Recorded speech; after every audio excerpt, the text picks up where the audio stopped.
नूर के अंदर एक 3 टेररिस्ट ने इंडियन आर्मी की एक एम्बुलेंस के ऊपर फायरिंग करी। समझ रहे हैं आप, एम्बुलेंस के ऊपर सुबह 7 बजे के करीब में हुआ, शिव मंदिर एरिया के अंदर अखनूर में, जम्मू कश्मीर में, जहां पर 32nd फील्ड रेजिमेंट जो थी इंडियन आर्मी की, उन्होंने कॉर्डन ऑफ करा। जेके पुलिस के साथ और सीआरपीएफ के साथ एक सर्च ऑपरेशन अभी भी जारी है। वहां पर काफी एक्शन हुआ है, कुछ टेररिस्ट के खात्मा होने की बातें आई। भारत ने जवाब कुछ कम नहीं रखा। BMP-2 infantry fighting vehicle, normally हम लोग ये चीजें लेके जाते नहीं है, it's an APC armoured protection carrier है, वहां पर डिप्लॉय हुई। And as a matter of fact, जिस तरह का फायर वो चीज खोल सकती है, उससे ऑब्वियसली टेररिस्ट का ठुकना तो बहुत ही जल्द हो जाएगा। यहां पर फिर भी आर्मी और सिक्योरिटी फोर्सेस की तरफ से एक थोड़ा सा देखना पड़ता है, क्योंकि इनके टेररिस्ट के पास आईडीज होती हैं, ग्रेनेड्स होते हैं, काफी कुछ होता है। तो कोई फालतू में हमको अग्रेसिव होके कोई एक्शन नहीं लेना। हमको अपने फोर्सेस को प्रोटेक्ट करना है और इनको भी साथ में ठोकना है। नाउ शिवसेना के डोगरा फ्रंट ने एक बड़ा जबरदस्त प्रोटेस्ट करा है जम्मू के अंदर अखनूर के मिलिटेंट अटैक में, और ये बोलते हैं बिल्कुल भी एक्सेप्टेबल नहीं है। As a matter of fact वहां पर कुछ विलेज डिफेंस कमिटीज के लोग भी देखे गए हैं उस कॉर्डन ऑपरेशन के अंदर भाग लेते हुए। एंड उनको मैं सैल्यूट करता हूं कि वो भी, देखिए, सिविलियन है, दी एंड ऑफ इट, बंदूक दे रखी है उनको, लेकिन वो भी खड़े हुए हैं वहां पर अपनी जान की बाजी लगा के। That's something that we must appreciate.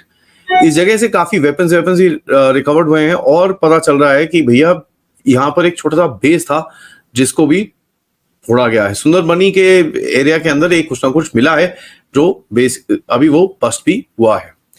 यहां पर थोड़ा पॉलिटिकल एरिया में जाएं तो आपको दिखेगा कि कल परसों में पाकिस्तानी काला दिवस मना रहे थे। ये कौन सा काला दिवस है कि भाई इंडियन फोर्सेस ने जो पाकिस्तानी रेडर्स थे 1947 में, उनका अटैक प्रिवेंट किया था। तो ये उनके लिए काला दिवन है, ये उनके लिए काला दिवस है जब इनके रेडर्स आके कश्मीरी लड़कियों पे, जम्मू की लड़कियों का रेप कर रहे थे, उनको मार रहे थे, और भारतीय सेना ने जाके उनको रोका। तो ऑब्वियसली उनके लिए काला दिवस होगा।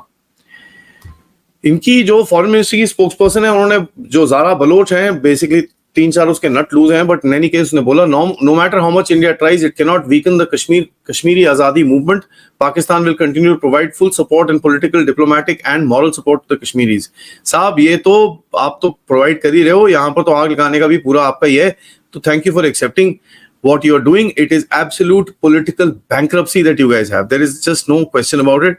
आपको ये चीज समझ में आनी चाहिए कि भाई, और कश्मीरी लोगों को भी, जो आज भी जिनको काफी गालियां मिली है भारत के मेन स्ट्रीम से, कि भैया आपको इतना सब कुछ करने के बाद भी आप बेवकूफी करते रहते हो।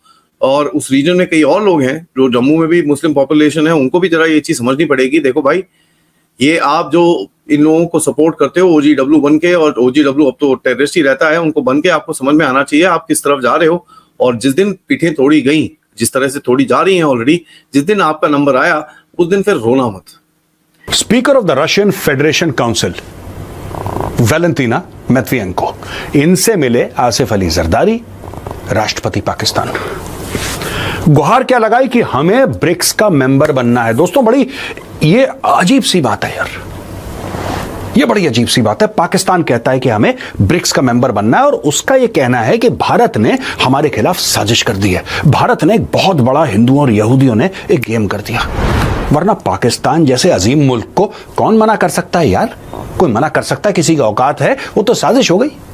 साजिश के चलते पाकिस्तान रुक गया, वरना पाकिस्तान भी ब्रिक्स का मेंबर होता। पाकिस्तान के घाव जो है ना, ये ब्रिक्स वाला घाव है, इसके अंदर नमक छिड़का है किसने? अब दोस्तों, Saudi Arab, Iran, Ethiopia, United Arab Emirates, Egypt, Argentina, इनमें से किसी के पास न्यूक्लियर बम तो है नहीं। ईरान के पास भी कंफर्म्ड नहीं है, लेकिन ये सारे के सारे ब्रिक्स के परमानेंट मेंबर बन गए। पाकिस्तान तिलमिला गया। ऐसा कैसे हो सकता है यार? ऐसा किस तरीके से हो सकता है कि पाकिस्तान, जो कि उम्मा का चुम्मा है, पाकिस्तान वो मुल्क है जो कलमा पढ़ के बना है, पाकिस्तान वो मुल्क है जिसमें जज्बे वाली कौम रहती है, पाकिस्तान वो मुल्क है जिसके पास न्यूक्लियर वेपन्स है, आलम इस्लाम का किला है यार पाकिस्तान। हल्का समझते हो तुम लोग? यहां पे 2-2 कौड़ी के अर्जेंटीना और ईरान को तुम बना रहे हो, तुम पाकिस्तान को नहीं बना रहे। ये तो साजिश है। अब ये साजिश हो गई तो पाकिस्तानी गए हैं, इनका राष्ट्रपति गया है भीख मांगने रशिया से कि यार किसी तरीके से हमें ब्रिक्स में शामिल कर लो यार। अच्छा दोस्तों, फनी बात यह है, मजाकिया बात यह है कि जो ब्रिक्स है ना, BRICS is for emerging economies.